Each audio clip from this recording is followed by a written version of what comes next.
Hello everyone, welcome my channel Neetu seated classes. तो आज के इस वीडियो में हम सीडीपी यानी चाइल्ड डेवलपमेंट पैडागोजी का मोस्ट इम्पोर्टेंट चैप्टर जीन पियाजे के संज्ञानात्मक विकास और उनके अवस्थाओं के बारे में पढ़ने वाले हैं। तो वीडियो को आप लोग लास्ट तक जरूर देखिएगा, स्किप मत कीजिएगा। अगर वीडियो अगर अच्छे लगे तो लाइक और सब्सक्राइब जरूर कर दीजिए, क्योंकि ये चैप्टर सीडीपी का मोस्ट इम्पोर्टेंट चैप्टर, इससे 4-5 क्वेश्चन सीटेट में ज़रूर पूछा ही जाता है। तो वीडियो को आप लोग ध्यानपूर्वक जरूर देखें। तो चलिए हम लोग वीडियो को शुरू करते हैं। तो सबसे पहले ये जानते हैं कि जीन पियाजे कौन थे। जीन पियाजे एक साइकोलॉजिस्ट मनोवैज्ञानिक थे और वो स्विट्जरलैंड के रहने वाले थे।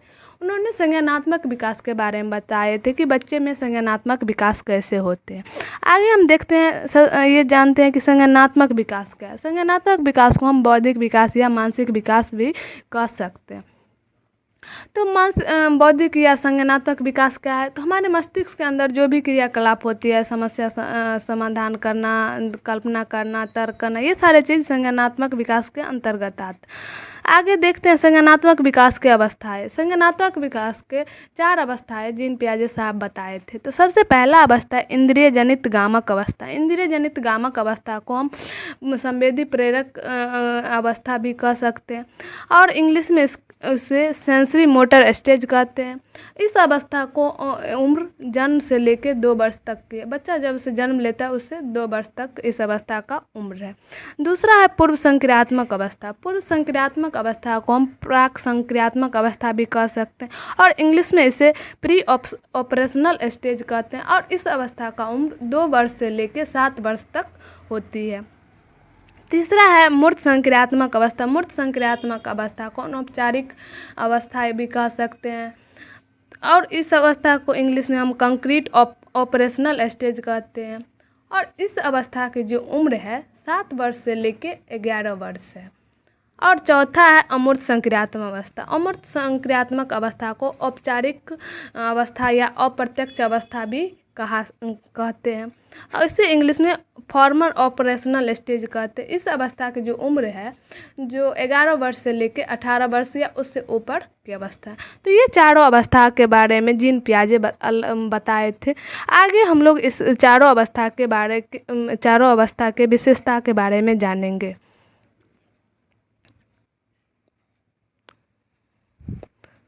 आगे हम लोग सबसे पहले इंद्रिय जनित गामक अवस्था के बारे में की विशेषता जानते हैं कि इंद्रिय जनित गामक अवस्था की विशेषता क्या है।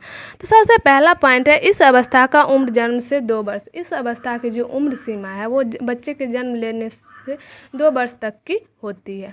और दूसरा है ज्ञानेंद्रियों द्वारा सोचते। बच्चे में जो ज्ञानेंद्रियाँ 5 है, मुँह क्या बोलते हैं, आँख, नाक, कान, त्वचा और जीभ, ये 5 चीज़ के द्वारा बच्चे सोचते और समझते हैं।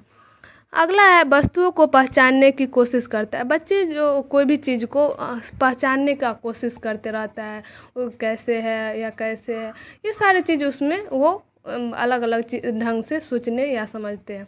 और अगला है मूल प्रत्यात्मक व्यवहार। बच्चे मूल प्रत्यात्मक व्यवहार करते हैं। मूल प्रत्यात्मक व्यवहार क्या है? बच्चे में जो पहले से विद्यमान हो और उसे सीखना नहीं पड़े। मतलब बच्चे में जो पहले से जो विद्यमान होता है उसको वो सीखता नहीं, जैसे रोना, चिल्लाना, हंसना, चूसना, ये सारी जो क्रियाएं हैं ये सारे बच्चे के जन्म लेने से पहले उसमें विद्यमान होते हैं। वो ये चीज़ वो सीखता नहीं है, उसमें पहले से विद्यमान रहता है। अगला है दोहराने की प्रवृत्ति। बच्चे में दोहराने की प्रवृत्ति तीव्र होती है। अगर कोई चीज़ वो देख लेता है तो उसको दोहराने के बार बार करने की कोशिश करता है। वो अगर कोई चीज़ नीचे गिराएगा, अगर आवाज़ करे तो वो बार बार उस चीज़ को करके उसको देखेगा। अगला है अनुकरण और मानसिक निरूपण। अनुकरण मतलब तो आप लोग जानते हैं, नकल करना। अगर हम कोई चीज़ अगर कर रहे हैं तो वो उसका नकल करने लगता है। और मानसिक निरूपण, जब बच्चा मानसिक रूप से चीज़ों का प्रतिनिधित्व करने लगता है तो उसमें मानसिक निरूपण होने लगता है। जैसे जब उसको डॉग शब्द बोलेंगे तो उसके मस्तिष्क में सबसे पहले बालों वाली वस्तु का फिगर बन जाता है। तो वो उस वस्तु को बालों जैसे वो उसके मस्तिष्क में ये फिगर बन गया है कि डॉग को बाल होता है। तो वो हर चीज़ को अगर उसको बोलेंगे तो उसको बाल वाला ही तस्वीर उसके दिमाग में आएगा। इसलिए उस अवस्था में बच्चे अनुकरण और मानसिक निरूपण होता है। और वस्तु अस्थायित्व। वस्तु अस्थायित्व का गुण होता है बच्चे में। वस्तु अस्थायित्व क्या है, मतलब बच्चे अगर अगर बेड पर से अगर खिलौना नीचे गिरा दिया, अगर वो सामने में नहीं है, उसके सामने में, तब पर भी उसको लगेगा कि ये नहीं, यही है। तो वो वस्तु के न दिखने पर भी बच्चे को ये ज्ञान होना कि वस्तु है ही। तो यही वस्तु अस्थायित्व होती है कि बच्चे को लगता है कि नहीं, ये चीज़ है ही, वस्तु दिख नहीं रहा है, उसको लग रहा है कि यहीं पे उसका खिलौना या कुछ गिरा है, तो वो बार बार नीचे झांकेगा कि मैं नहीं, मेरा ये चीज़ यहीं गिरा है। तो वो बार बार उस चीज़ को देखने का कोशिश करता है। तो ये वस्तु अस्थायित्व ये होता है कि वस्तु के ना दिखने पे भी बच्चे में यह ज्ञान होना कि वस्तु है। तो ये सारे पॉइंट इंद्रियजनित गामक अवस्था के बारे में थे की विशेषता थे। आगे हम पूर्व संक्रियात्मक अवस्था के विशेषता के बारे में जानते हैं। दूसरा है पूर्व संक्रियात्मक अवस्था। इस सबसे पहला पॉइंट, इस अवस्था का उम्र 2 से 7 वर्ष। इस अवस्था की जो उम्र सीमा है 2 वर्ष से लेकर 7 वर्ष तक। दूसरा पॉइंट है परिवेश के वस्तु को। बच्चे अपने आस पड़ोस के जितने वस्तु रहते हैं उस चीज़ को पहचानने का कोशिश करने लगता है। अगला है प्रतीकात्मक सोच का विकास। बच्चे कोई भी चीज़ को सिंबल के द्वारा सोचना समझने लगता है या सीखने लगता है। कोई भी चीज़ उसको सिंबल के द्वारा बता दीजिएगा तो वो चीज़ को वो सीखना आरंभ कर देता है। थोड़ा पूरा तरह से वो नहीं समझ पाता मगर थोड़ा सीख लेता है। अगला है नई सूचनाओं और अनुभवों को संग्रह करना। वो नई सूचनाओं, अगर कोई चीज़ उसको नहीं लगेगा तो उस सूचनाओं को संग्रह करेगा, और कोई चीज़ अगर वो देख लेगा उसको अच्छा लग रहा है तो उस अनुभव को खुद में आत्मसात कर लेता है, और कभी उसको मौका मिलता है तो खुद से करके वो देखना चाहते रहता है। अगला है अनुत्कर्मण्यता। अनुत्कर्मण्यता मतलब होता है पलटा बली का गुण नहीं है ना। बच्चे में जो अगर उसको 2 और 4 को जोड़ने के लिए बोल रहे हैं तो वो 2 और 4 को जोड़ लेगा, और उसको अगर 4 में से 2 बोलिए घटा देने के लिए तो वो नहीं घटा पाए, तो क्योंकि उसमें अनुत्कर्मण्यता पलटा बली का गुण नहीं होता है। तो पलटा बली का गुण नहीं, अनुत्कर्मण्यता होती है उस 2 से 7 वर्ष में। और अगला है संरक्षण का अभाव। संरक्षण का अभाव मतलब मूल आकृति से थोड़ा सा भी परिवर्तन आने पर बच्चा पुरानी आकृति, अगर उस कोई भी चीज़ में उसको थोड़ा भी चेंज करके दे दीजिएगा तो वो उस चीज़ को नहीं समझ पाएगा या कोई चीज़ नहीं कर पाएगा। कोई भी चीज़ अगर गुना ही दीजिएगा, 4-5 को गुना करने के लिए बोलिएगा अगर, या 2 अंक का दे दीजिएगा, अलग उसी अंक को उल्टा करके बोलिएगा करने के लिए, तो वो उस चीज़ को नहीं कर पाएगा क्योंकि उसमें संरक्षण का अभाव होता है। अगला है जीववाद। निर्जीव वस्तु को सजीव समझने लगना। तो बच्चे में जीववाद होता है। जीववाद क्या है, तो जीववाद मतलब निर्जीव वस्तु है उसको सजीव, जैसे किसी लड़की के पास डॉल है तो उसको लगेगा कि जीवित है, उसको खाना खिलाएगी, कपड़ा पहनाएगी, नहलाएगी, तो सब चीज़ उसको लगता रहता है ये जीवित है, हाँ खाना भी खाएगी, सब चीज़ चलेगी, तो उसको निर्जीव है मगर वो सजीव समझता है। जैसे बादल है तो बादल भी निर्जीव है तो उसको लगेगा कि नहीं बादल चल रहा है। तो ये सारे चीज़ उसके मन में आते रहता है, तो निर्जीव वस्तु को वो सजीव समझने लगता है। और लास्ट है आत्मकेंद्रिता। आत्मकेंद्रिता मतलब स्वयं की बात को ज़्यादा महत्व। वो अगर किसी 2-3 आदमी बैठ के बात कर रहे हैं, उसके बात को अगर नहीं सुनिएगा तो उसको गुस्सा आएगा, वो अपना बात ज़्यादा से ज़्यादा बोलने लगा या सुनने के लिए ज़्यादा स्वयं के बात को ज़्यादा वैल्यू देते। तो ये सारे पॉइंट पूर्व संक्रियात्मक अवस्था के विशेषताएं थे। हम लोग मूर्त संक्रियात्मक अवस्था के बारे में मूर्त संक्रियात्मक अवस्था के विशेषता के बारे में जानते हैं। तो सबसे पहला पॉइंट है इस अवस्था का उम्र सीमा 7 वर्ष से लेकर 11 वर्ष तक की होती है।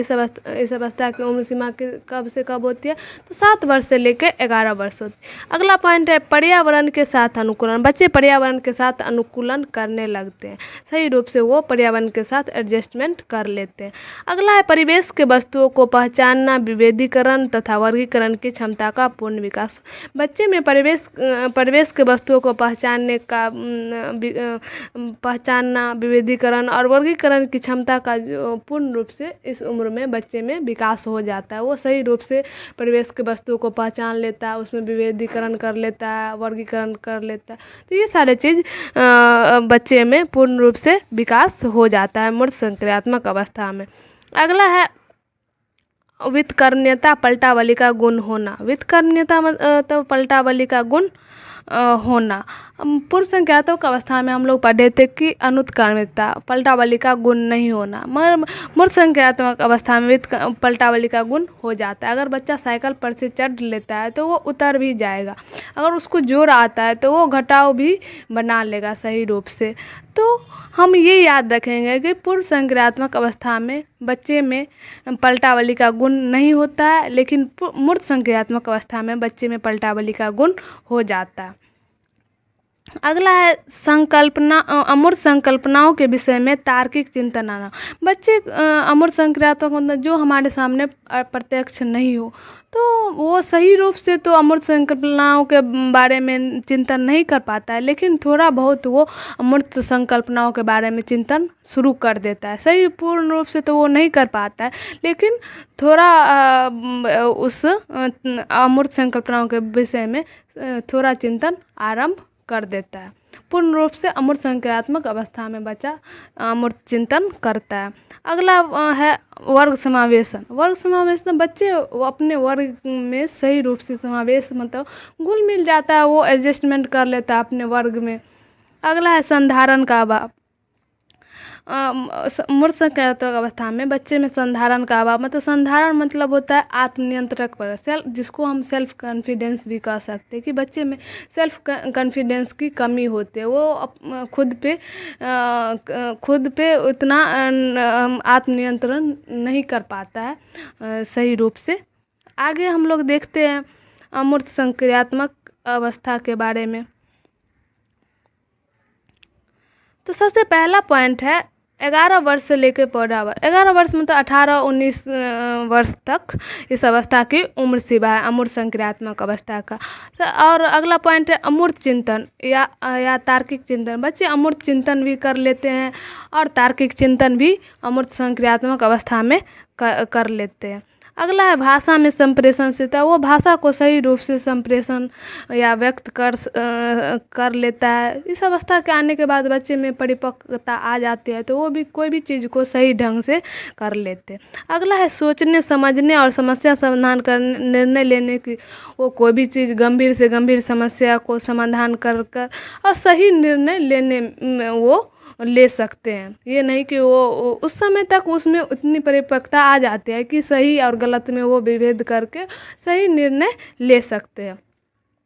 अगला है परिकल्पित निगमनात्मक तर्क। परिकल्पित मतलब होता है परिकल्पना करना या कल्पना करना, और निगमनात्मक तर्क मतलब कोई भी अगर जानकारी है उस या सूचना है उसके अनुसार अगर हम कोई निर्णय लेते हैं, तो ये निगमनात्मक तर्क है कि हम जानकारी या सूचना के माध्यम से समस्या का समाधान करते हैं, तो ये हमारा निगमनात्मक तर्क कहलाता है।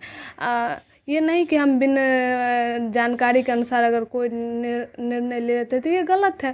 तो जानकारी के संगठन के माध्यम से अगर समस्या समाधान करते तो ये निगमनात्मक तर्क आहत है। तो ये निगमनात्मक तर्क बच्चे में सही रूप से इस अवस्था में हो जाती है। लास्ट है संधारण या आत्मनियंत्रण होता है, मतलब बच्चे इस अवस्था में आने के बाद बच्चे में सेल्फ कॉन्फिडेंस का पूर्ण रूप से विकास हो जाता है। बच्चे खुद पे डिपेंड हो जाते हैं कि हम ये काम या कोई भी काम सही रूप से हम कर सकते हैं। बच्चे में सेल्फ कॉन्फिडेंस का पावर पूर्ण रूप से विकास हो जाता है। तो ये सारे पॉइंट अमूर्त संज्ञात्मक अवस्था के बारे में इम्पोर्टेंट पॉइंट थे।